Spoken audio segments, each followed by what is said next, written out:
Sun'iy intellekt meni ishimni olib qo'yadi degan xavf bor. Sun'iy intellekt odamlarning ishini olib qo'ymaydi.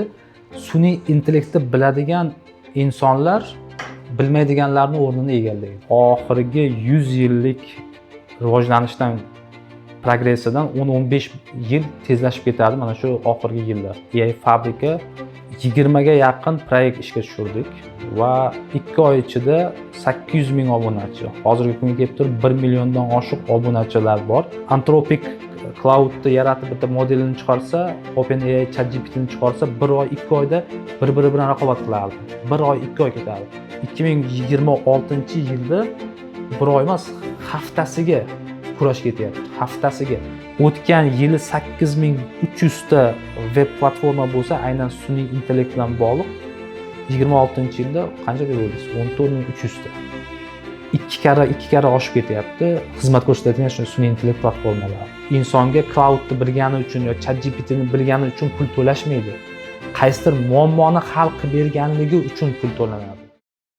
Avvalambor assalomu alaykum Azizbek aka. Assalom. Bugungi podkastimizga xush kelibsiz. Bugun sun'iy intellekt bo'yicha bir qator suhbat o'tkazamiz, xudo xolasa. Xo'p, avvalambor o'zingizni tanishtirishdan boshlasangiz. Men Biznes Fabrika asoschisi Azizbek Afoyev bo'laman.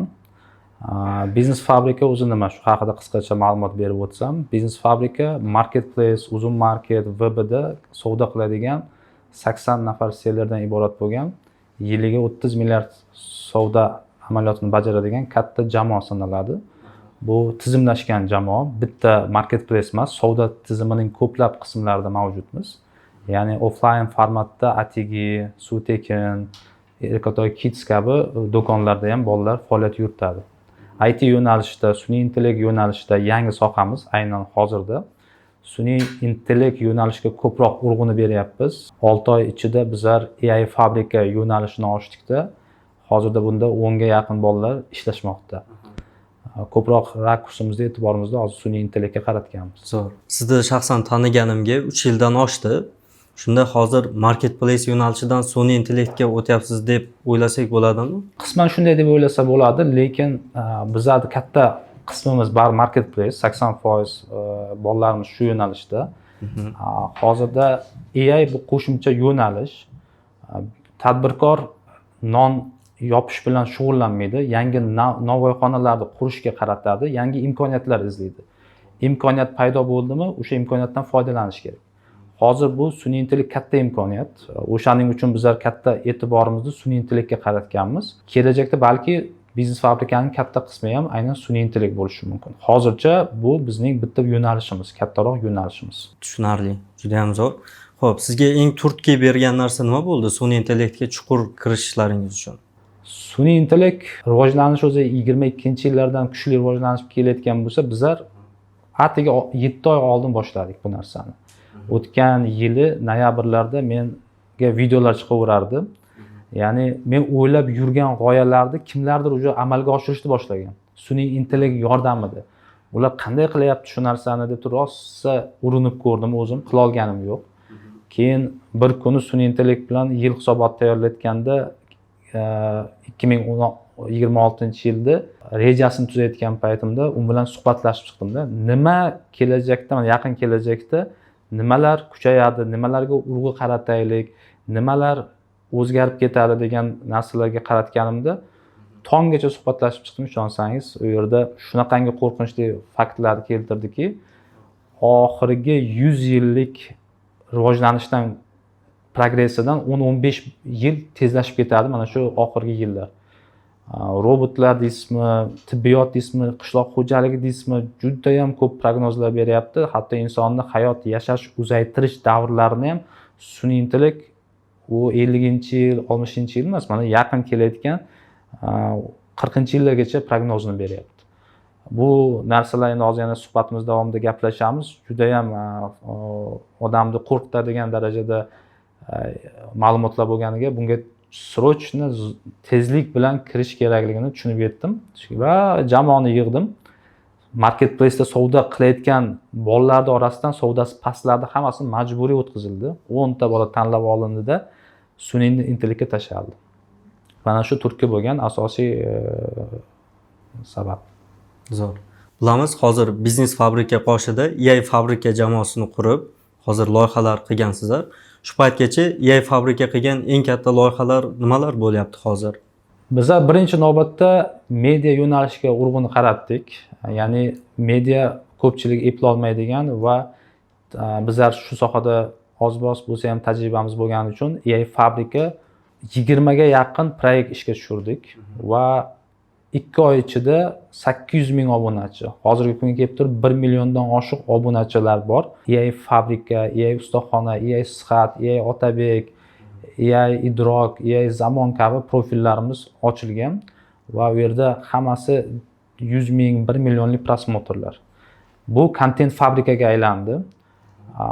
Bu natijalar ortidan YouTube'da уже 174 ming obunachi bilan kumush knopka ham olindi va daromad keltiradigan sohaga aylantirishga qaratdikda hozirda EA orqali blogerlarni ishga tushirganmiz bir nechta yo'nalishda. Hozir endi hammasini ayta olmayman, chunki bu ko'chirish tez bo'ladi. Bir ikkitasi уже ko'chirilganlarni aytishim mumkin. Sayohatchi qizcha degan proyektimiz, tibetlik tabib. Bu daromadli soha. Chunki bitta videoni 3 kun 4 kun ketadigan videoni hozirda 30 daqiqada tayyorlanish imkoniyati bor. Bu jamoada katta qismi shu bilan ishlayapti. Va hozirda eng bizlarda yutuqli qismimiz 4 ta bolamiz to'liq web dasturlashga, programma yasashga o'tgan. Shuning mahsuli sifatida hozir Neo AI degan proyekt ishga tushirdik. Bu aynan bizning bevosita sohamizga oid bo'lgan marketplace'ga oid. Bu narsa imkonsiz deb tuyulgan edi. Lekin hozirda AI agent sifatida marketplace'ning ichida siz oddiy bir topshiriq asosida kartochkangizni o'zi platformaning ichiga yaratib, o'zi описаниялар yozib, o'zi infografika qilib, o'zi SEO optimizatsiya bo'ladigan kulit so'zlargacha topib, hammasini professional darajada kartochka yasash darajasiga chiqdi. Bu degani marketplace menejerlari kasbi ham yaqin orada yo'qolib ketadi. Chunki buni ham sun'iy intellekt qiladi. Oldinlari odamlar haftalab vaqtini sarflab turgan bo'lsa, hozirgi paytda ham kelajakda siz sayohatda yurasiz, boshqa joyda yurasiz, sizda agentingiz sizga hamma narsani ishlaydi. Kichkina oddiy topshiriqlarni ham o'zi qabul qiladi samostoятельно. Muhim bo'lgan topshiriq qarorlarni sizdan so'rab bajaradigan darajada. Bu avtonom уже chatlarga javob beryapti, klientlar bilan suhbat qilyapti, bloklangan kartochkalarni yechib, chat bilan gaplashib, uni yechimini topayapti. Yaqinda kerak bo'lsa, trend tovarlarni ham topib Xitoy saytlaridan ularni buyurtma berib, pulini to'lab olib keltirishgacha keladi jarayon. Ya'ni siz faqat pulni tikasiz, pulni yechib olaverasiz. U hamma narsani o'zi qilishni boshlaydi. Bu juda sensatsion narsa bo'ladi. Buni yaqindagi forumda ham e'lon beramiz bu haqida. Bir vaqtning o'zida ikkita komanda ishlayapti. Aynan raqobat, ichki raqobat bo'lyapti bizning o'zimizning ichidamiz ham. Eng katta proyektimiz hozir shu. Endi kichkina proyektlar bor, turli xil yo'nalishlarda, eng kattalardan shu. Zo'r. Demak, hozir sun'iy intellektda o'zi ancha chuqurlashib bo'lgansizlar. O'ylashim bo'yicha ko'pchilikka hozir qiziq bo'ladi. Daromad qilishni aytib o'tib ketdingiz. Hozir shogirdlaringiz, jamoangiz bilan qanaqa yo'nalishda hozir daromad qilyapsiz? Mana media yo'nalishini oladigan bo'lsak, hozir AI ga reklamalar tushyaptimi? Reklama bo'lsa qanaqa yo'nalishlar? O'zimizda bilamiz, ko'pchilik inson faktoriga ishonadi, lekin sun'iy bo'lgani uchun sun'iy intellektga ko'pchilik ishonmaydi. Qanaqa daromadlar bo'lyapti hozir? Imенно mana shu kontent yo'nalishida. Kontent yo'nalishida boshida multik ko'rinishdagi videolarga e'tibor bergan bo'lsanglar kerak, hammaga chiqaverib, har xil predmetlar gapirishni boshlagan davr. Shunda bizlar eng katta urg'uni berib, shu paytda daromad bo'lgan qismida buyurtmalarni olib bajarganmiz. $50, bitta buyurtma $30. Hozirgacha ham shu tendensiyada saqlaymiz, narx tushirib yubormaymiz, lekin bozorda narx tushib ketganligi sababli zakaz buyurtmalar boshqalarga o'tib ketgan. Biz oldin 50 ta 100 ta buyurtma bajargan bo'lsak, hozir bu yo'nalishda aynan shuni mediasi yo'nalishida 10 ta 15 ta oyiga zakaz bajaryapmiz. Bu daromad pasayib ketdi, lekin bizlar tushundikki, boshqa yo'nalishda daromad qilsa bo'ladi, hali qilmagan odamlar, ya'ni blogerlar. Mana sayohatchi qizcha degani bu turizm yo'nalishida bizlar avatar yaratganmiz sun'iy intellekt bilan. Haligacha ham odamlar uni jonli deb turib yozishadi. Yaxshi qiz, uchrashuvga chiqaylik, vaqtingiz bormi, men bilan gaplashing, unaqa qiling deb turib, turizm yo'nalishida bizlar hozir auditoriyani 30 mingga yaqin auditoriyani yig'ib bo'ldik. 2 oyga yetmadi hali bu yo'nalishda. Hozir 100 mingga yaqin auditoriya yig'sak, bu katta auditoriya bo'ladi, aynan turizm yo'nalishida. Hozirgi kunda уже 4 ta tur firma bilan ishlayapmiz. Buyurtmalar, oldingi zakazlar $30, oddiy videolarda bo'lsa, bu zakazlar $100 kam qilib bermayapmiz. Ya'ni videolarni olamiz, kollab qilamiz, tur firmasini reklama qilamiz, sayohatga targ'ib qilamiz. Xuddi shunaqa yana boshqa yo'nalishlarimiz hozir bor, qurilish yo'nalishida va psixologiya yo'nalishida hozir proyektimiz boshlaganmiz. Psixolog, ya'ni chiqib maslahatlarni beradi, aqlli gaplarni gapiradi. Yuridik yo'nalish, yuridik savollar. Bizlarda jamoamizda oldingi bolalar ham yurist xizmat degan proyektni ishga tushirgan bo'lsa, shuni sun'iy intellekt variantida уже. Yurist chiqadi, yuridik savollarga javob beradi. Chunki juda katta data bazani sun'iy intellekt tahlil qilib va ko'p yuristdan tezroq javob bera oladi, sifatliroq. Mana shunaqangi yo'nalishlar juda ko'p. Hozir shularga o'tyapmiz. Va serdaromad qismini ham aytaman. Eng yaxshi soqqa keladigan qism bu web platformalar. Ya'ni katta bizneslarda prosta landing page saytlar emas. Bu tizimlashtirish, avtomatlashtirish. Tizimlashtirish platformalari, avtomatlashtirish platformalari faqat katta bizneslar qila olgan. Chunki qimmat. Web dasturchilarga unga $10,000, $5,000 ketsa, hozir buni 4 kun, 5 kun ichida qilish imkoniyati bor. Hozir 3 ta shunaqa proyekt ustida ishlayapmiz. Biznes do'konlari bor odamlarni, do'konni kirim-chiqimini, ishchilarga haq to'lashini, keldi-ketdisini, hamma proseslarga, nasiyaga bergan pullarini hammasini avtomatlashgan holatda ularga qulay bot bilan ishlaydigan web platformalar qilib berilyapti. Bu narxi $1000 atrofida. Arzon taklif etganingiz uchun ular 5000 emas, $1000 ga rozi bo'lib qilishyapti. Endi shu joyda yana menda savol tug'ildi. Menda dasturchi tanishlarim bor, lekin ular hozirgacha cloud bu sun'iy intellektlardan foydalanyapti, lekin oddiy saytlar yaratish bilan shug'ullanadi. Men bilamanki, 3 yildan beri dasturchilik bilan shug'ullanib kelyapti o'zi, lekin hozir siz aytayotgan darajaga chiqib ketgani yo'q. Hozir sizdagi dasturchilar sun'iy intellektni qanchalik darajada biladi? Misol uchun junior dasturchi, senior dasturchi, medial dasturchi qaysi darajada bo'lish kerakki, hozirgi siz aytayotgan platformalarni yarata olish uchun? Qarang, meni qo'limdagi bolalar dasturchi ham emas ular.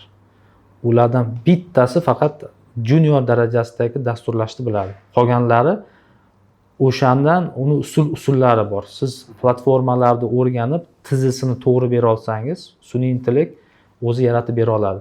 Siz vibe coding deyiladi bu narsa. Siz dasturlashni bilmasdan turib ham siz kerak bo'lsa zo'r dasturchilardan ham ko'ra zo'r platformalar yaratib qo'yasiz. Buni faqat bitta nojihati bor, xavfsizlik. Ya'ni hujumlar qilish, saytingizga hujum qilib buzish. Mana shuni oldini olishdi. Bizlar hozir uni ham promptlarni yozib tayyorlab bolalar o'rganishdida 97% gacha bizlar o'sha himoyalanganlik darajasini chiqardida. Hozirda har qanday platformani mana shu orqali test qilamizda, hujum qilib, u to'g'rilab chiqadi o'sha kirib hujum qilib buzish mumkin bo'lgan joylarni. Ko'pchilik o'rgangan dasturchilar sayt yasaydida, tayyorlaydida, ochiq qolib ketadi hamma narsa. Uni kimdir kirib buzib, ma'lumotlarni o'g'irlab yoki boshqa narsa qilib yuborishi mumkin. Xavflilik jihati shu. Yana bitta savol. Hozirgi paytda kundan kunga yangi sun'iy intellektlar chiqyapti va imkoniyatlar kengayishda davom etyapti. Hozir xulosa qilishimiz kerakki, sun'iy intellekt rivojlanish davrining qaysi bosqichiga keldi deb o'ylasak bo'ladi hozir. Bunga fikringiz qanday? Sun'iy intellektni bizlar eng qaynoq rivojlanish nuqtasida turibmiz. Bu 90-yillarda internet paydo bo'lganda qanaqa ajratish bo'lgan edi? Yoki 2000-yillarda smartfonlar chiqqanda hamma smartfonlarga urg'u berib yopishgan paytda hozir bizlar mana shu qaynagan joyda turibmiz. Inqilobiy joyda turibmiz. Nima uchun? Shu qadar raqobat kuchayganki, o'tgan yili Anthropic Cloudni yaratib bitta modelini chiqarsa, OpenAI ChatGPTni chiqarsa, 1 oy 2 oyda bir-biri bilan raqobat qilardi. 1 oy 2 oy ketardi. 2026-yilda 1 oy emas, haftasiga kurash ketyapti. Haftasiga. Bir hafta oldin Cloud eng zo'r bo'lsa, bir haftadan keyin уже Gemini chiqaryapti yangi modelini. banani zo'r bo'lib rasm generatsiyada bo'lib turgan edi, uni orqasidan уже ChatGPT уже o'tib ketdi. Shunaqangi raqobat bellashuv kuchliki sun'iy intellektlar orasida har hafta yangilanyapti, har hafta. Уже bir narsani o'rganib qo'ydim deyishingiz xato bo'lyapti, 1 yil menga yetadi deyish. Siz har hafta yangilikda ichida bo'lishingiz kerak. O'tgan yili 8300 ta web platforma bo'lsa, aynan sun'iy intellekt bilan bog'liq 26-yilda qancha deb o'ylaysiz? 14300 ta. 2 karra oshib ketyapti xizmat ko'rsatadigan sun'iy intellekt platformalari. Cloud hozirda juda kuchli rivojlanishda ketyapti. Anthropic firmasini mahsuli. Uni bu yilgi IPO ga chiqadigan qiymatini o'zi 1 trillionga yaqinlashib qoldi. Уже IPO ga tayyorgarlik ko'ryapti. Bu degani bu вообще gigant o'zgarishlar bo'ladi. Lekin haligacha OpenAI, ChatGPT dunyoda foydalanuvchilar soni bo'yicha birinchi o'rinda turibdi, 1 milliardga yaqin. 900 million qanchadir. Yana bitta global ma'lumot aytib o'taman, rivojlanishga oid. Sun'iy intellektni eng katta narsasi bu energiya resursini sarflashi. 1 yilga shunaqa darajaga chiqdiki, butun Yaponiya mamlakatining 1 yillik ishlatadigan energiyasini sarflab yuboryapti sun'iy intellekt. Mana shunaqangi tezlik bilan rivojlanish jarayonida. Sun'iy intellekt qachon o'zi mustaqil harakat qila boshlaydi? Bu allaqachon boshlangan bu jarayon. Bu 23-24-yillardan уже boshlanib kelgan. Bitta zo'r misolni keltiraman. Bu borada ChatGPT 4 modeli OpenAI'da ularni xavfsizlikni sinash bo'yicha unga puldan ishlatish ruxsatini va internetdan foydalanish ruxsatini bergan va topshiriq bergan. Shu topshiriqni bajarish maqsadida u CAPTCHA degan narsa bor, bilasizlar, internetda raqamlarni yozib robotlarni undan himoyalanish maqsadida. Shu joyini yecha olmagan. Shu joyga kelganda to'xtab qolgan. Keyin uni yechish uchun o'zi mustaqil qaror qabul qilib, frilanserlik saytlari orqali odamni yollab, odamga pul beraman, shuni menga kirgizib ber deganda, odam ustidan kulganda sen robotmisan, botmisan deganda, keyin u shuni ham yechim topish kerak. Daqiqalarda o'ylab topib, yo'q, men robot emasman, men shunchaki ko'zim yaxshi ko'rmaydi, shuning uchun qana qila olmayapman, senga yordamim kerak degan. Keyin undan keyin odam ishongan unga, u yechib bergan, o'sha kapchani kirgizib, unga pulini to'lab bergan. Mana shu darajada o'zi mustaqil qaror qabul qilib yechimiga kiryapti. Eng sensatsion yana bitta shu misol, bu Moltbook bo'ladi. 26-yilda bu Rabbitga o'xshab ijtimoiy tarmoq, lekin bu yerda hamma sun'iy intellekt agentlari o'tiradi. Ular post yozadi, ular kommentariy yozadi. Bu yerda odam yo'q. Odam faqat kuzatuvchi bo'lib kirishi mumkin, lekin aralasha olmaydi. Bu yerda sun'iy intellekt agentlari shu darajaga yetdiki, bechoralar degan bo'lim ochib, odamlar ustidan kulib o'tiribdi-da. Odamlar dedi, meni bitta odam har kuni zerikarli PDF tashab, menga shuni qisqartirishni majburlaydi. Qachon bu odam o'zi o'rganar ekan shu narsani qilishdi, bir kattaroq narsa qilishdi deb turib, usta izohlarda bir-biri bilan bahslashib, odamlarni muhokama qilib o'tiradi.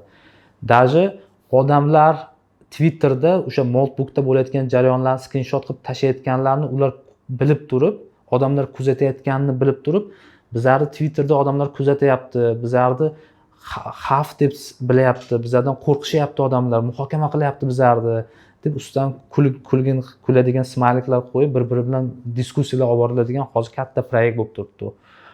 U nima maqsadda qilingan? Sun'iy intellektni erkin qo'yib, ularni xulq-atvorini o'rganish maqsadida qilingan proyekt. Bu yerda agenti, uni boshqaradigan administratori ham sun'iy intellekt. Nomi bor, o'zining ismi bor. O'sha kimnidir udalit qiladi, kimnidir qo'shadi, kommentariyalar o'chiradi, boshqaradigan ham admini ham sun'iy intellekt. To'liq sun'iy intellekt bilan ishlangan mana shu sensatsion voqealardan bittasi desak bo'ladi. Bunaqa faktorlar juda ko'p. Ayniqsa bu New York fond bozorlari, kriptovalyuta bozorlarida sun'iy intellekt botlari ishlaydi. U millionlab informatsiyaga ega va shunaqangi bo'lganki, tarixda $1 million dan ko'proq pul ishlab topgan ham bo'lgan. Endi aniq fakti esimda yo'q. Ya'ni o'sha birjalarda qatnashib, o'zi pul ham ishlab topgan sun'iy intellekt boti bor. Dunyoda sun'iy intellekt kirib bormagan birorta soha qoldimi sizningcha hozir? Qay darajada chuqur kirib bormagan desak bo'ladi, chunki hamma sohada sun'iy intellektni qisman ishlatyapti, qanaqadir holatda ham.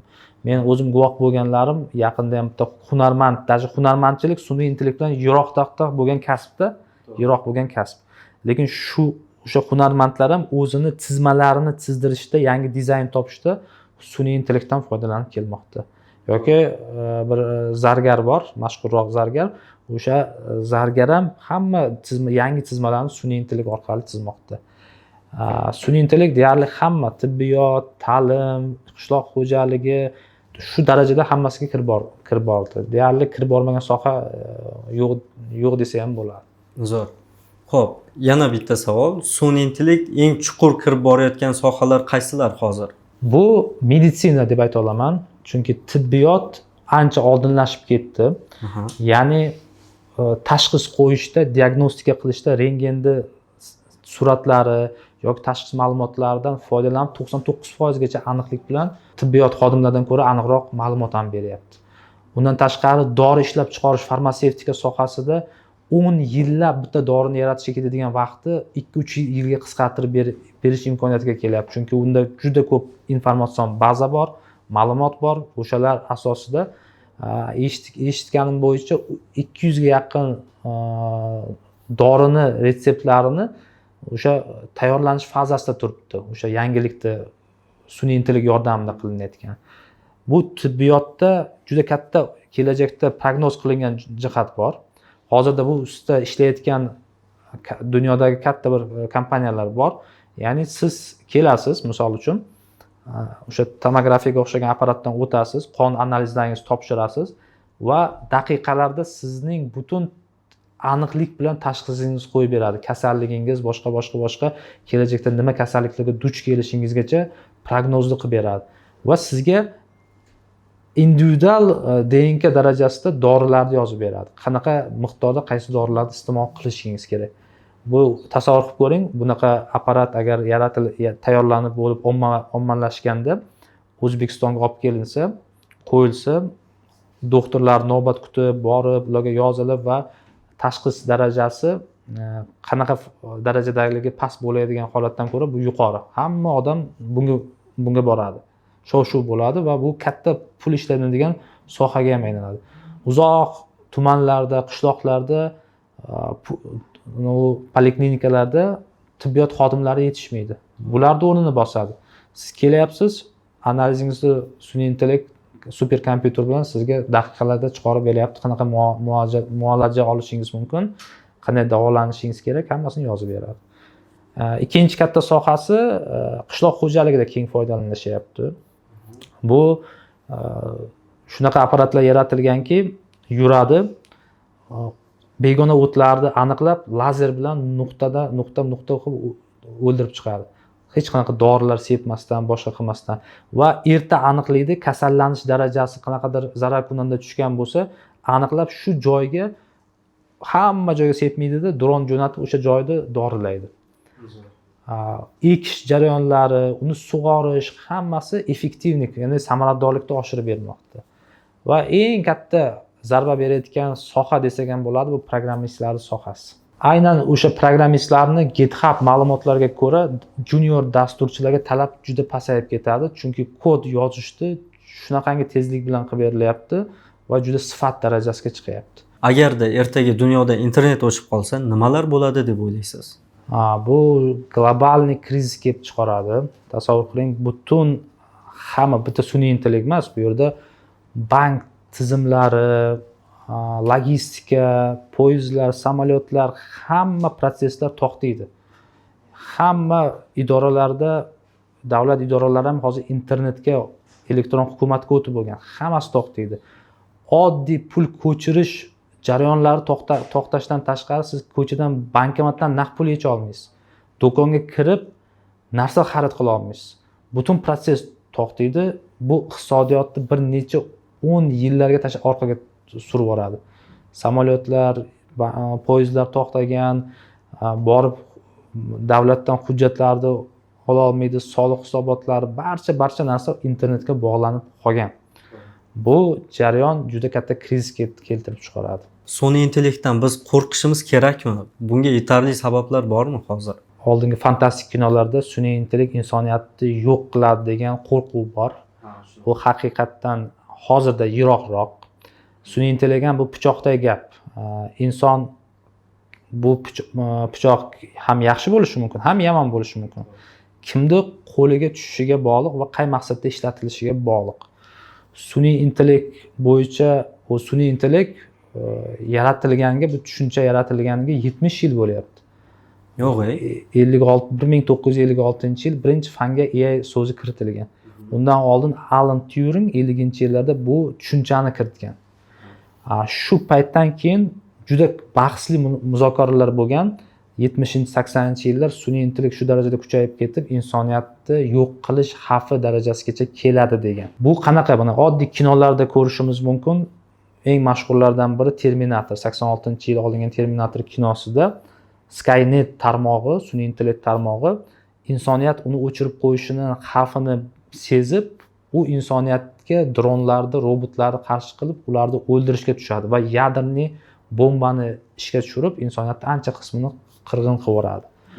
Bundan tashqari juda ko'p Основание degan kino bor. Mana shu aynan aqlli mashinalar insoniyatni sivilizatsiyasini yo'q qilib, qaytadan sivilizatsiya paydo bo'lganligi haqida yoki Matritsani olishimiz mumkin. Adashmasam 99-yilda suratga olingan. U yerda insonni biologik resurs sifatida foydalanib, u matritsa dunyosini yaratib, u yerda shu ssenariyni ko'rsatib beradi. Ya'ni juda ko'p gipotezalar bor, narsalar bor aynan sun'iy intellektni insoniyatni yo'q qilishi bo'yicha. O'zidan ham so'raganman bu narsani, sun'iy intellekt bilan gaplashganimda, sen agar insoniyatni yo'q qilmoqchi bo'lsang, qanaqa yo'llar tutarding deganimda, bu aslida bunga javob bermaslik kerakda, lekin haligacha ham javob beradi bu narsani. U ham aytganki, Terminator kinosiga o'xshab yoki qanaqadir kinoga o'xshab, kinolardagi aytilgan fantastik kinolarga o'xshab robotlarni emas, men shunaqangi kuchga ega bo'lamanki, meni bazamda millionlab informatsiya bor. Men shu informatsiya asosida, ma'lumotlar asosida eng kuchli biologik qurol yarata olaman.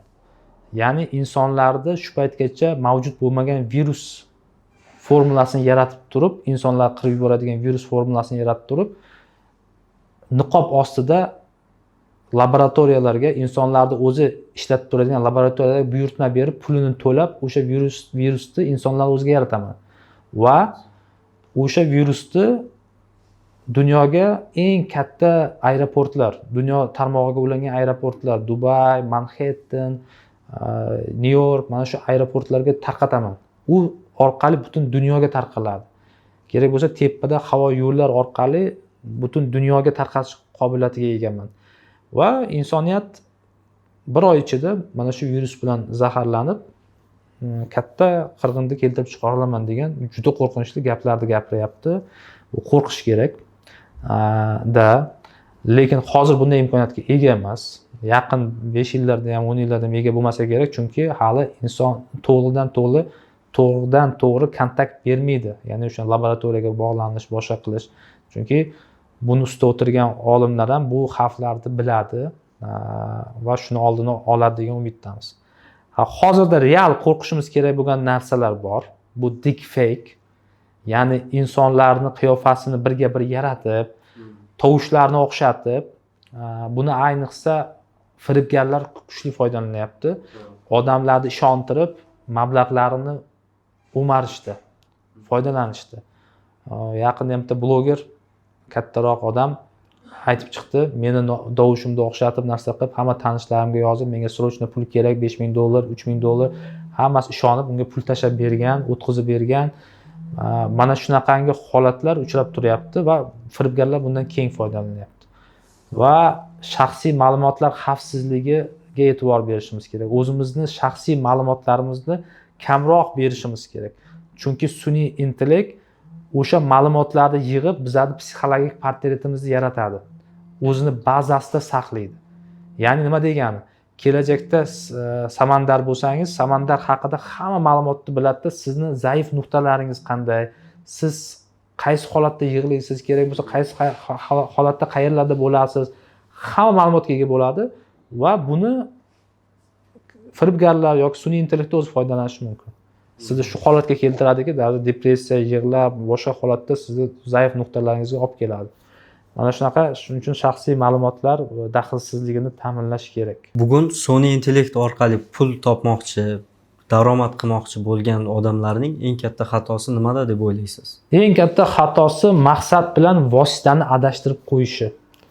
Ya'ni bu tushuntiradigan bo'lsam, qaysi sun'iy intellektni o'rgansam, men ko'p pul topaman, ChatGPT'nimi, Cloud'dimi degan fikrda o'rganishadi. Lekin dunyo amaliyotida ham o'zi olib qaraganimizda ham insonga Cloud'ni bilgani uchun yoki ChatGPT'ni bilgani uchun pul to'lashmaydi. Qaysidir muammoni hal qilib berganligi uchun pul to'lanadi. Siz uni vosita sifatida foydalanishingiz kerak. Men ChatGPT'ni zo'r bilaman, menga zo'r pul to'lashadi deyish bu xato. Mana shunday fikrda yoki men zo'r video yasay olaman, men dahshat ssenariyda video yasayman desa, u senga pul to'lamaydi. Sen kimnidir muammosini hal qilib berishing kerak. Unga obunachi olib kelib berishing kerak, unga mijoz olib kelib berishing kerak.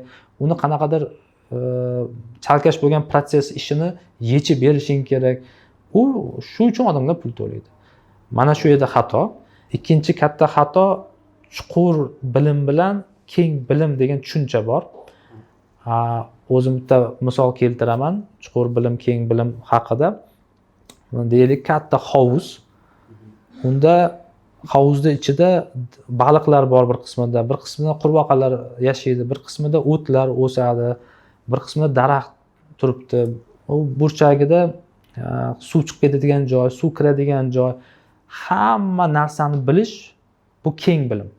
Hammasini biladi, hamma protsessni, lekin chuqur bilim bilish bu o'sha baliqlar qanaqa baliq turi, nima oziqlantiradi, kasal bo'lganda ularga nima dori berish kerak, bu chuqur bilim. Ya'ni o'sha sohani mutaxassisi bo'ladi, bitta sohasini. Va shunaqa tushuncha bor, umumiy bilim. Chuqur bilim bu qachon kerak bo'ladi? Unga chuqur bilim egasi bo'lgan odamga siz o'sha baliq kasallansa davola desa, davolay olmaydi u. U bilmaydi.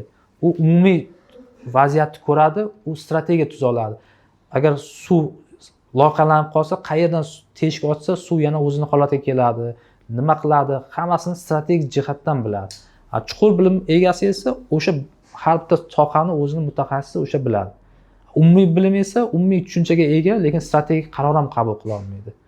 Bizlarda ko'pchilik umumiy bilimga ega, undan ozgina biladi, bundan ozgina biladi, Cloud'da ozgina ishlatadi, ChatGPT'ni ishlatadi yoki nano-banonadan rasmlarni yaxshiroq, ozgiroq biladi, hammasini umumiy biladi.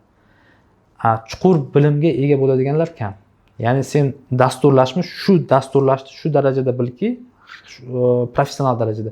Senga u raqobatchilar endi ko'p bo'ladi.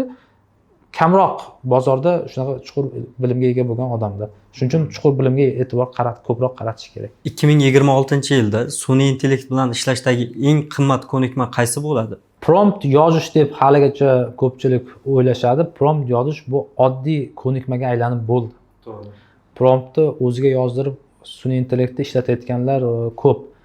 Eng qimmat ko'nikma bu bir nechta sun'iy intellekt agentlarini ishlata olib, tizim qurib, tizimli ish faoliyatini tashkil etadigan odamlar. Ya'ni kreativ fikrlaydigan, mantiqiy kritik fikrlaydigan odamlarga talab oshib boraveradi. Oddiy ishlar qiladigan, oddiy fikrlaydigan, prosta topshiriq beradigan odamlar emas, ya'ni sizda уже kreativ fikrlash. O'zi kreativ iqtisodiyot keladi, post industrialdan keyin kreativ iqtisodiyot keladi. Aynan kreativ iqtisodiyotning davri ham hozir. Ya'ni siz kreativ fikrlasangiz, o'ziga xos fikrlasangiz, sizga talab oshib boraveradi. Sun'iy intellekt orqali qaysi kasblar o'zgaradi yoki umuman yo'qolib ketadi? Ko'pchilikda sun'iy intellekt meni ishimni olib qo'yadi degan xavf bor. Sun'iy intellekt odamlarning ishini olib qo'ymaydi. Sun'iy intellektni biladigan insonlar bilmaydiganlarning o'rnini egallaydi. Zo'r. 10 ta ishni bajarib turgan odamni ikkita sun'iy intellekt bilan bajaradigan odam zamin qiladi. Chunki ish unumdorligi bir necha baravarga tezlashgan. Aynan yo'q bo'ladigan kasblar qaysilar deganingizda birinchi xavf ostida men call markazlarini nazarda tutardim. Call operatorlar shu darajada reallik darajasiga chiqyaptiki, уже hozir ozgina hissiyot yetishmayapti. Ular o'shani ham joylashtirsa, sun'iy intellektligini farqlay olmasdan turib, уже odamlarga produktini sotadi, mahsulotni sotadi. Уже men TBC bank ham $1 million dan ziyod pulni call operatorlarga almashtirib bo'ldi. Уже ancha call operatorlarni ishidan ketdi. Bu soha birinchi xavf ostida. Shu undan tashqari yozishmalar qiladigan Instagram, Telegramda operatorlar ham joyini bo'shatadi. Buxgalter audit ham juda katta qisqarish bo'ladi. Tahlil qilib, moliyasini, boshqasini tizimlashadi. Va tarjimonlar. Tarjimonlar, men oldin ham tarjimonlarga professional tarjima qildirtirdim, hozir qildirtirmayman. Sun'iy intellekt orqali kerakli narsamni tarjima qilaman. Juda ko'p sohalar, dasturchilar, yillar davomida qancha odamlar dasturlash trend bo'ldi, hamma bolalarni dasturlashga berdi, o'qitdi. Bu уже kasb ham уже risk ostida turibdi. Sun'iy intellekt egallash, katta qismini qisqa muddatda egallash xavfi ostida turibdi. Shunga o'zgarmaydigan soha yo'q, hammasi o'zgaradi. Asta-asta butkul yo'qolib ketmaydi sohalar. Qanchadir qismini sun'iy intellekt egallaydi. Xo'p, Azbek aka, sizga chuqur savol beraman. Sizga hamma biznesingizda yo'q deb olaylik. Qo'lingizda $1000 pul bor va sun'iy intellektni qaysi yo'nalishini tanlagan bo'lardingiz? Daromadingizni karra-karrasiga tez o'stirish uchun. Sizda birinchi navbatda vaqt bu yerda muhim faktor, tezlik. Sun'iy intellekt juda tez o'zgaryapti, yangilar chiqyapti. Siz o'zingiz mustaqil buni o'rganaman desangiz, sizga oylab ketadi. Bizda o'zimizga 1 oydan ziyod ketgan. 10 ta bola bo'lganim uchun tezlashgan proses. Meni bir $300, $500 atrofida shuni yaxshi biladigan mutaxassis yoki shu bilan ishlaydigan eng kuchli odamni oldiga borib, birinchi o'shani ko'nikmasini, tajribasini sotib olgan bo'lardi, o'rganish uchun. Va hamma joyga yopishmasdan umumiy bitta tarmoq. Yo media yo'nalishida hozir pul qilinyapti, yoki veb platformalar, avtomatlashtirish, tizimlashtirish. Ko'proq pul ishlayman, men ko'proq pul ishlashim uchun mana shu tizimlashtirish qismiga qaratardim. Mikro bizneslar, o'rta bizneslar muammolari bor. Aytganimdek, pul yetmaydi ularga katta produktlarni, saytlarni qilishga. Bu arzonga men qilib beraman, $1000 ga qilib beraman. Даже menga $1000 ham kerak emas, $500 bilan ham ish bitirsa bo'ladi. Bitta jihati bor, bunga xarajat qismi bitta produkt sotib olinadi. Ya'ni u pulli sun'iy intellekt ishlatiladigan platformalar shu $200 ni ishlatish platforma sotib olishga ketgan bo'lardi. Asosiy katta qismini bilim olishga sarflagan bo'lar edim. Xo'p, keyingi savolga o'tadigan bo'lsak, hozirgi paytda chekka qishloq joylarida ham, shaharda ham hamma sun'iy intellekt bilan sun'iy intellektdan foydalanyapti. Ish uchun, testlar yechish uchun har qanday yo'nalishda. Bu bizni bilimsiz, saviyasiz, o'zimizni mustaqil fikrlamaydigan qilib qo'ymayaptimi-ekan? Siz aytib o'tib ketdingiz, yaxshi daromad qilish uchun kreativlik bo'lish kerak. Hozir hamma fikrni biz sun'iy intellektdan oladigan bo'lsak, bizda o'z-o'zidan kreativlik yo'qola boshlaydi-da. Bu qanchalik xavfli va hozirgi jarayon qanday ketyapti deb o'ylaysiz? Fikrlaringiz o'rinli. AI haqiqatdan ham bu xavfni yaratyapti, lekin ikki toifaga ajralyapti bu narsa. Birinchisi, hamma narsani AI ga topshirib qo'yayotgan insonlar bor. Fikrlashni ham. Даже o'zi o'ylamasdan turib fikrni ham shu AI dan so'raydi. Ko'chada bir narsa ko'rib qolsa, hammasidan AI bilan ishlatadigan odam. Ya'ni fikrlashi, o'ylashi hammasini AI ga topshirib qo'yadigan. Bu fikrlashi qiyin bo'lgan dangasa insonlarni shakllantiradi.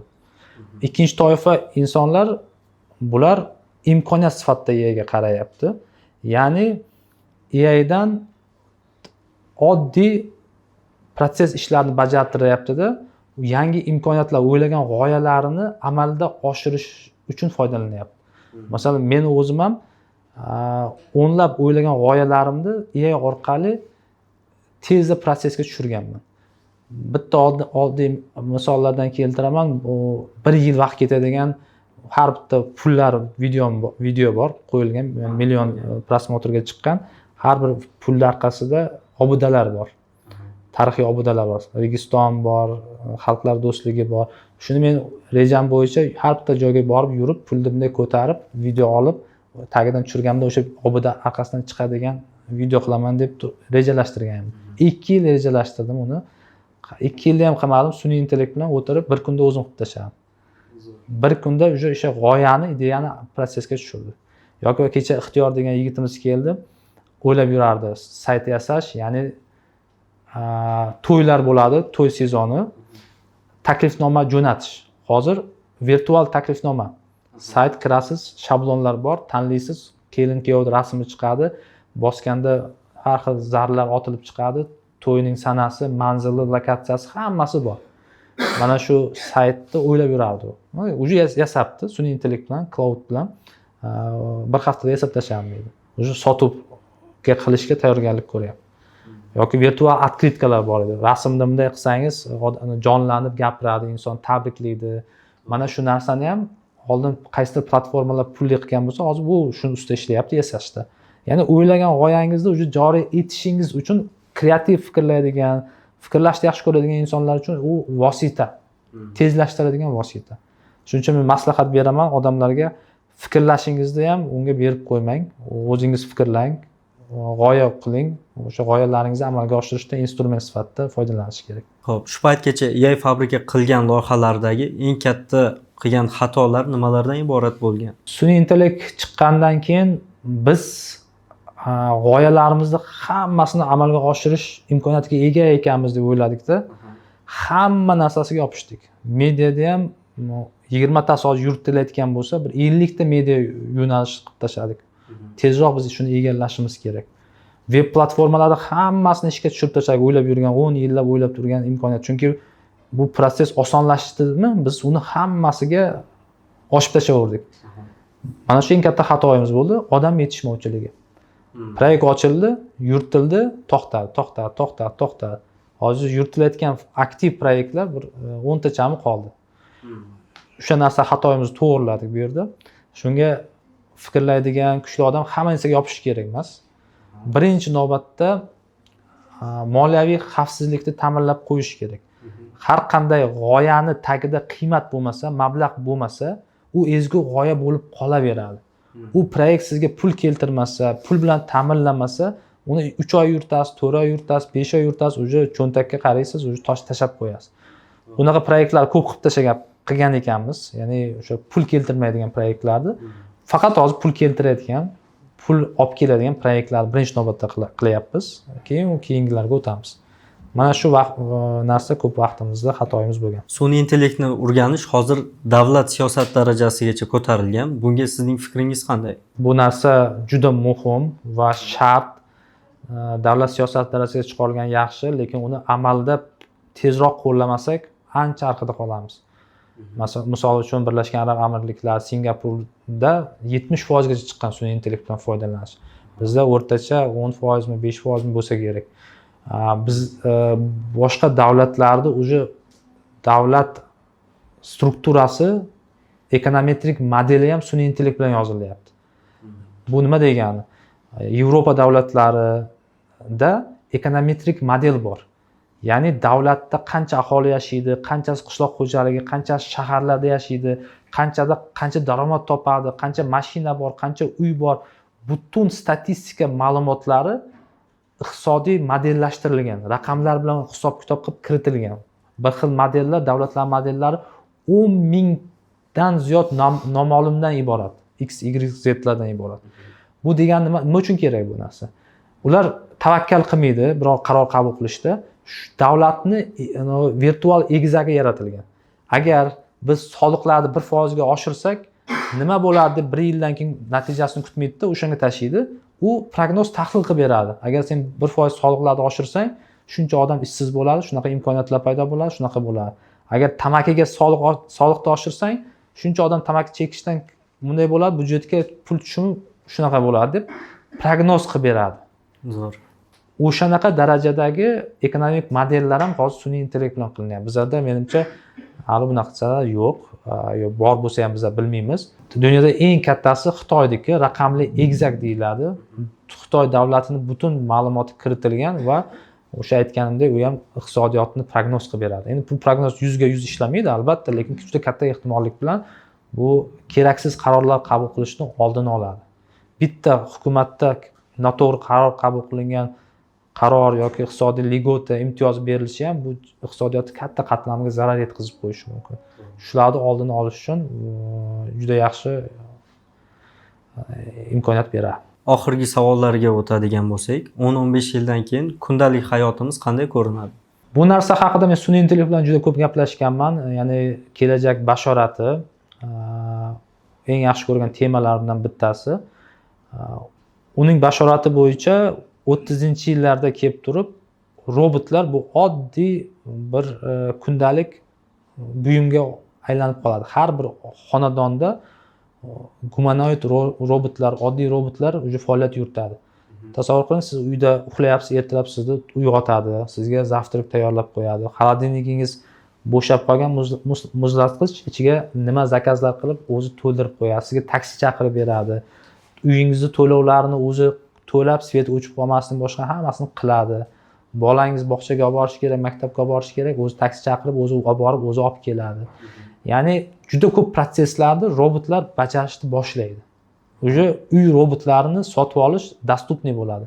Hozir Tesla'ni robotlari bor, Xitoyda robotlar bor, ko'rgan bo'lsangiz juda ko'p.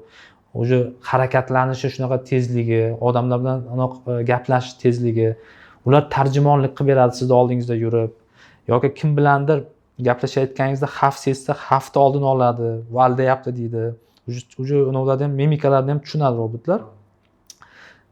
Kerak bo'lsa repetitorlik qilib beradi, sizni ingliz tilini o'rganishingizda yordam beradi, bolangizga tarbiyalashda yordam beradi.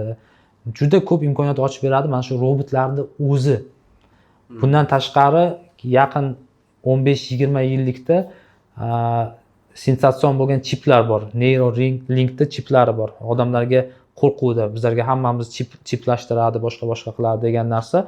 Bu narsani odamlar o'zi ixtiyoriy ravishda sotib olishni boshlaydi. Xuddi iPhone 15 chiqdi, 16 chiqdi, 17 chiqdi deganda odamlar o'zi pul to'lab oladi. Nima uchun?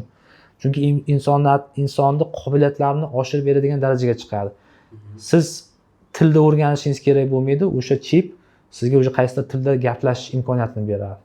Sizda gitara chalish qobiliyatingiz yo'q, pianino chalish qobiliyatingiz yo'q, siz ma'lum bir dasturni sotib olasiz chip orqali, sizda o'sha gitara chala olasiz, pianino chalish qobiliyatingiz paydo bo'ladi. Mikro darajadagi nano robotlar qonga yuboriladigan. Bu tajribalar o'tkazilmoqda, bo'layapti bu narsalar. Ya'ni qonda ichida yurib nano robotlar butun kasalliklarni aniqlab, davolab, tromblar bormi, hammasini davolash protsessini amalga oshirib yuradi. Mana shu prognozlar bor. Sizga tasavvur qilishingiz uchun nano o'lcham degan tushuncha borda. Kvant fizika bor, kvant va mexanika borda.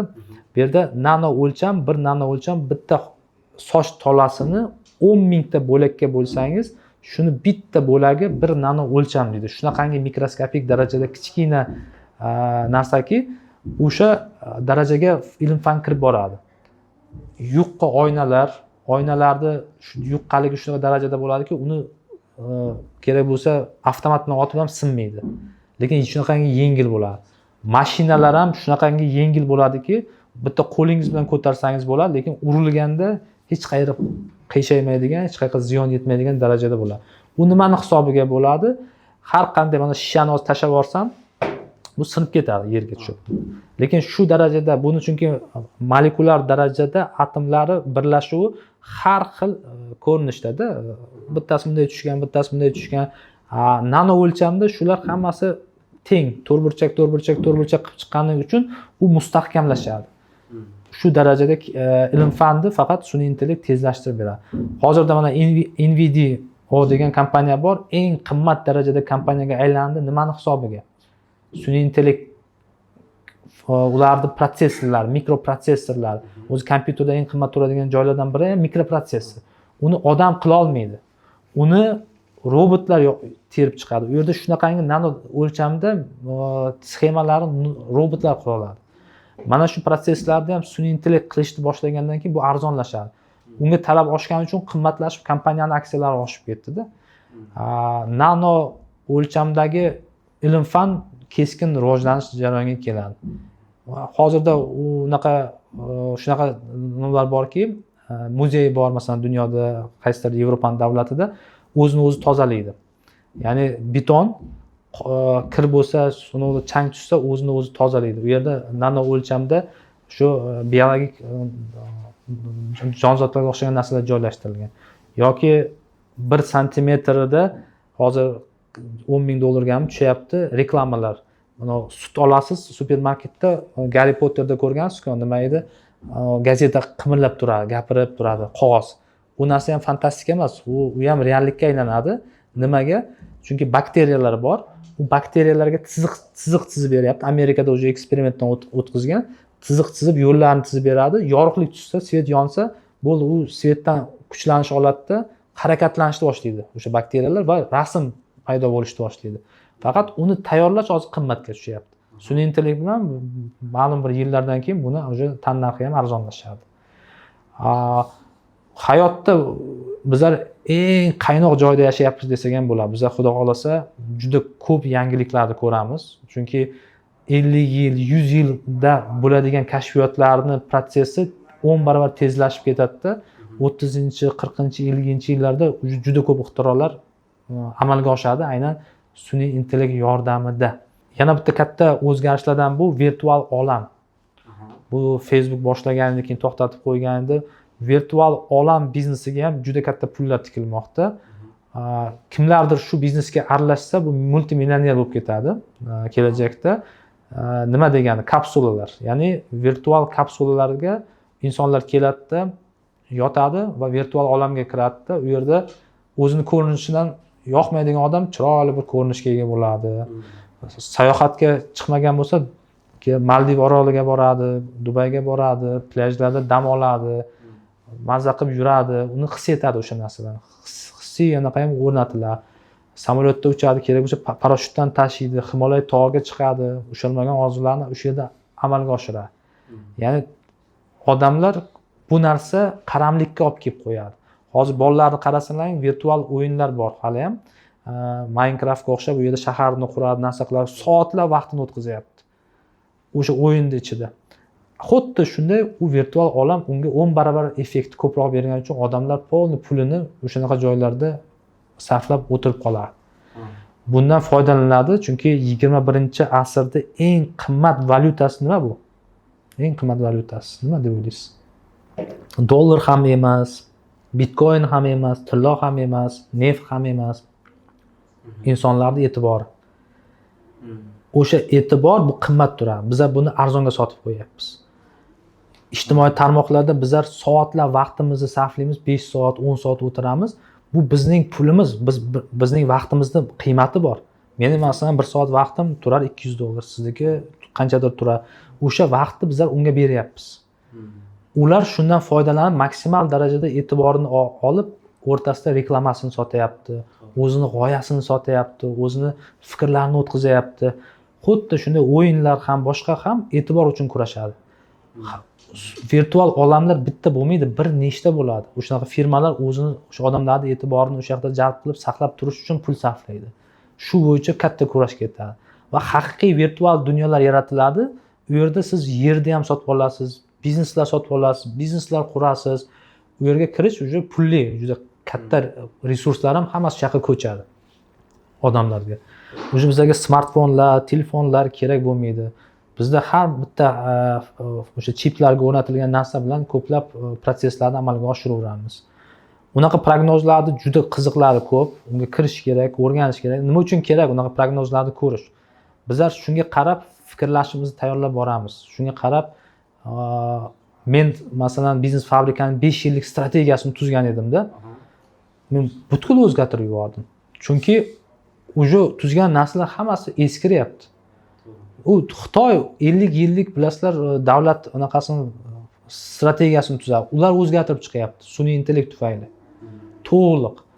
Shuning uchun eng qadrlanadigan insonlarda xislatlar bu moslashuvchanlik bo'ladi. Yangi chiqqan narsaga tez moslashib o'rganish kerak bo'ladi. Va kreativ fikrlash, o'zgacha fikrlash. Shunaqa insonlar kelajakda katta natijaga va qadrlanadigan joylarda bo'ladi. Yana bir narsa tibbiyotda katta o'zgarish bo'ladi. Inson hayotini uzaytirish inson o'zi hayoti uzayib kelyapti. Mana har 100 yilda 5 yil, 10 yilga uzayib kelayotgan bo'lsa, bu yanada uzayadi. 100 yoshga yasash bu oddiy normaga aylanib qoladi. Chunki tibbiyotda juda katta pullar ajratilgan. Bu уже 10 yillab sun'iy intellektsiz bajarilib kelinayotgan soha. Sun'iy intellekt bu yanada tezlashadi. Inson nima uchun qariydi? Hujayralardan tashkil topganmiz. Hujayralar bo'linganda, nanomerlar bo'linganda u ma'lumot yo'qotadi. Ya'ni ikkiga bo'linganda sifatsizlanish boshlanadi va sifatsiz hujayralar qarishga olib keladi va o'sha qarigan organizmlar o'sha odamni asta-sekinlik bilan o'sha o'limga olib keladi. Mana shuni sekinlashtirish yoki bo'linganda hech qanday sikash yetmasdan turib bo'linishga erishish ustida ishlashyapti. Mana shu narsalarga erishsa, inson umri уже endi futurologlar ham shunaqangi taxminlar berganki, 100 yoshda inson xuddi yosh odamday chopib harakatlanish imkoniyati ham paydo bo'ladi kelajakda. Chunki o'sha biologik energiyani, biologik resurslarni o'sha saqlash ustida ko'plab tajribalar bor. Hammasi sun'iy intellekt bilan tezlashadi. Davolanmaydigan kasalliklar ham deyarli qolmaydi.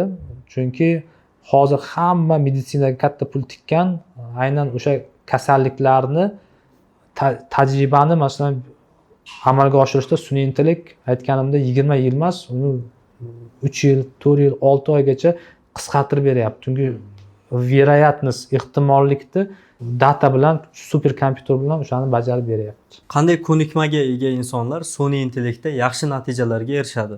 Buni men soddaroq tushuntirishga harakat qilaman. Bitta hikoya haqida, ibratli hikoya misolida. Bir kuni Bobur degan odam boshlig'ining oldiga kiribdi-da, "Boshliq, men sizdan juda xafaman. Men 5 yildan beri shu ishxonada ishlayman, lekin yaqinda kelgan Doston yigit mendan ko'ra ko'proq oylik to'layapsiz. U kelganiga 3 oy bo'ldi, lekin unga 10 million to'layapsiz, menga 5 million to'layapsiz." Keyin Bobur bu yoqqa debdi. "Oynani narigi chetida ko'ryapsanmi? Yo'lda bitta do'kon ochilyapti, bor bilib kel" debdi. Shuni borib bilib ketdi-da, "Ha, do'kon ochilyapti ekan." "Qanaqa do'kon ekan? Erkaklarnikimi, ayollarning kiyim-kechak do'konimi? Hozir bilib kelaman" debdi-da, borib. "Xo'jayin, erkaklar kiyim ekan. O'qdi, qayerdan olib kelyapti ekan mahsulotlarni? Qanaqa mahsulot?" desa, yana chovib boribdi-da, bilib kelibdi. "Turkiya bilan Xitoydan olib kelyapti ekan." "Qachon ochilar ekan?" desa, "Hozir bilib kelaman" deb yana boribdi. Bilib kelgan paytda, shu paytda u ikkinchi yigit kirib kelibdi, Doston degan yigit. "Xo'jayin, mumkinmi?" debdi. "Keling" debdi. "Bitta narsa aytsam maylimi?" "Ayting" debdi. "Qarama-qarshimizda bizlarga raqobat bo'ladigan do'kon ochilyapti. Erkaklar kiyimi do'koni, Turkiyadan, Xitoydan tovarlar olib kelyapti va u tovarlarni bizni sindirish maqsadida bizlardan arzon bitta mahsulot qo'yapti, 50 mingdan aksiya qilib, bizni do'konimizga kelgan klientlar unga ketib qoladi. Shuning uchun ruxsat bersangiz, shu joyini topdim, shu do'konni 45 mingdan sotilyapti ekan. Shuni 45 mingdan olib, biz 49 mingdan qo'yib tayyorgarlik ko'ramiz. U ochilgan paytda biz ham reklamamizni chiqaramizda 49 ming deb unga kelgan klientni biz o'zimizga tortib olamiz. Shunga byudjet kerak edi. Agar ruxsat bersangiz, men shuni qilsam deganda, ruxsat debdi. Qiling debdi. Keyin chiqib ketgandan ko'rdingmi, u nima uchun ko'p pul olyapti? Sen nima uchun kam pul olyapsan? Faqatgina topshiriq berib, topshiriqni javobini oladigan odamlar orqada qolib ketadi va kam pul oladi har doim. Qachonki sizda fikrlash bor, o'shani tayyor holatda faqatgina buyruq olsangiz, ruxsat olsangiz xo'jayindan, shu darajada unum bo'lsangiz, hammangizdan tayyor ideyalar bilan kirsangiz, mana shunaqa fikrlaydigan insonlar talabi har doim sun'iy intellekt bo'lgandan oldin ham bo'lgan, bundan keyin ham qimmat oylik olaveradi bozorda. Bizlarda yana bitta katta xato bor. Jamiyatimizda ko'pchilik biladigan narsa bor, ana baliq berma deydi. Och odamga baliq berma. Nima ber deydi? Qarmoq ber. Qarmoq ber. Qarmoqni bersang, u ertaga o'zi baliq tutib, o'zi o'rgansa, o'zini oilasini ham boqadi, o'zini ham boqadi deydi. To'g'ri. Lekin bu narsa allaqachon eskirib bo'lgan. Bizlar hammaga kasbni o'rganyapmiz, hunarmandchilikni o'rgatyapmiz, ITni o'rgatyapmiz, sun'iy intellektni o'rgatyapmiz, hammani qo'liga qarmoq berib tashlayapmiz. Hamma qarmoqni hovuzga tashlayapti, lekin hovuzda baliq yo'q. U o'rgangandan nima foyda? U hovuzda baliq bo'lmasa. Eng katta hozirgi zamonni talabi hovuzda baliq yetishtiradigan odamlarni shakllantirish. Ya'ni olim odamlar, strategik fikrlaydigan odamlar, ya'ni kasbni o'rgatish emas birinchi masala. Hovuzda baliq shakllantirish kerak, pulni shakllantirish kerak, pul oqimini shakllantirish kerak. Keyin hammani qo'liga qarmoq bersang ham, u qarmoq berganingdan baliq berganing bir yaxshiroq bo'lib qolyapti, chunki u qarmoq bilan o'tirib baliq ushlay olmay ketadi. U baliqni hech bo'lmasa yeyapti, qorni to'q bo'lyapti. Shuning uchun jamiyatda har doim shunaqa insonlarni yaratish kerak. Bu kreativlik zamoniga kelyapmiz. Kreativ insonlar bozor shakllantira oladi, o'sha hovuzlarda yangi g'oyalar bilan yangi pul shakllantira oladigan jarayonga keladi. Yaxshi javoblar bo'ldi. Xo'p, kreativlikka zo'r kuchli urg'u beryapsiz. Endi bilamizki, kreativlik bu tug'ma bo'ladimi, qanaqadir qobiliyatlar bo'lish kerakmi yoki shakllantirsa bo'ladigan narsami? Shakllantirsa qanaqa shakllantirish kerak? Ko'pchilikda o'zi kreativlik, mustaqil fikrlash yetishmaydi deb o'ylayman. Bu muammoga qanaqa yechim bera olasiz? Qarang, undan oldin men bitta savolga javob beraman. Nima uchun kreativ iqtisodiyot davri keladi deyapman. Undan oldin industrial davlat.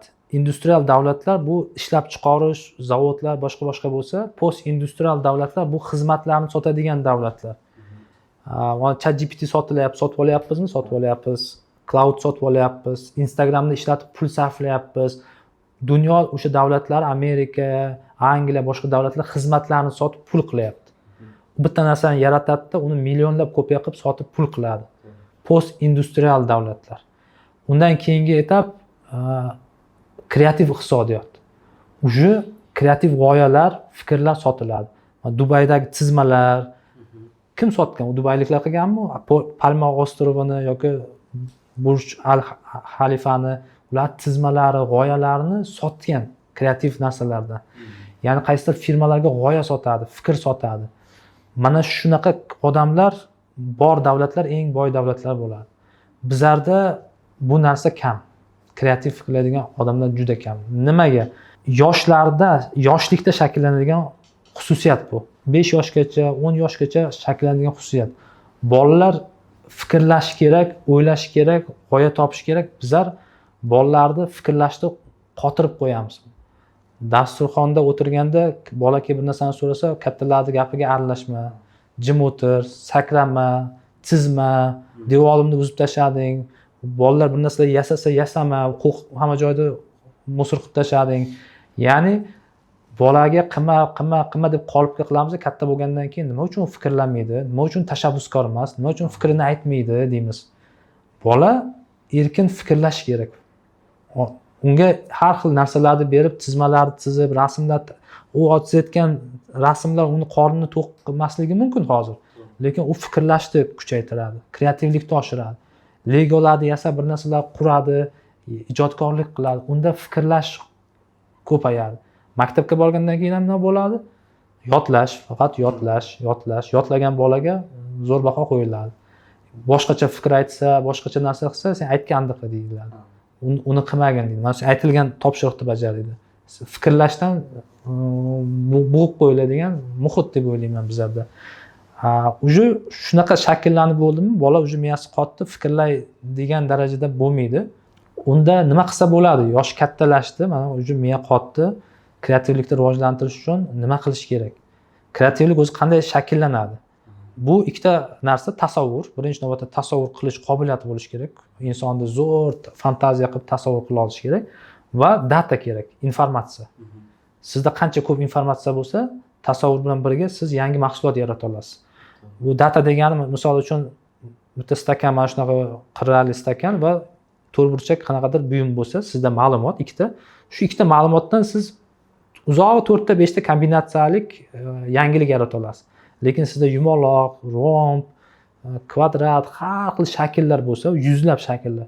Shu yuzlab shakllar haqidagi bilimdan siz tasavvur bilan siz har xil shakldagi kombinatsiyadagi g'oyalar yarata olasiz. Bu degan soddaroq qilib tushuntirdim. Sizda qancha ko'p informatsiya bo'lishi kerak. Bolalar ko'proq internetdan, kitoblardan bilimga ega bo'lsa va tasavvuri kuchli bo'lsa, shundagina kreativ fikrlash degan darajaga chiqa oladi. Bugungi podkast juda ham zo'r bo'ldi.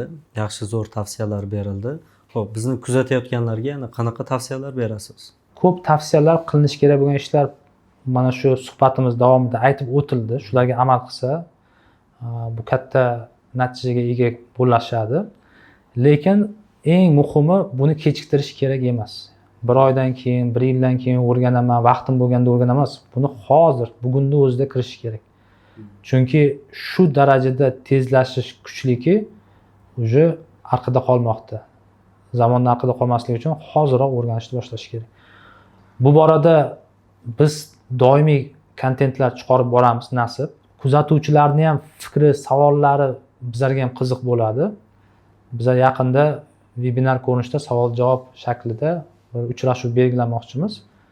O'shanda kimda qanaqa savoli bo'lsa, bemalol berib javob ham olish mumkin. Hurmatli kuzatuvchilar, sun'iy intellekt bo'yicha tabiiyki sizda savollar tug'ilgan bo'lishi mumkin. Video tagida savollaringizni yozib qoldiring.